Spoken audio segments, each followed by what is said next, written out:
Hi guys, welcome to the channel Achieving Online Freedom. In this video today, I'm going to show you how to fix YouTube not showing its full screen.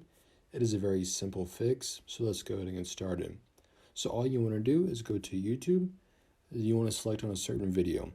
Once you're at a certain video, you then want to click on the little box in the bottom right corner with all these different icons. When you do this, it will then turn the video sideways and make it full screen. Another way you can make a full screen is simply by turning your phone either to the left or to the right, like horizontally. It should then automatically turn if it's not doing that.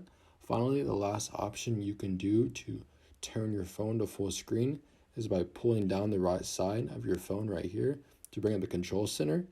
You'll then see this little lock button right here. If it's turned on, you will not be able to make a full screen. You want to make sure that this is turned off, and you should be able to make the YouTube video full screen. These are the couple ways you can make a YouTube video full screen, so I hope this video does help. If it did, please make sure to like and subscribe to my channel. I'm trying to reach 1,000 subs by the end of the year, and I cannot do it without your help. Just want to say thank you for watching, and I will see you in the next video.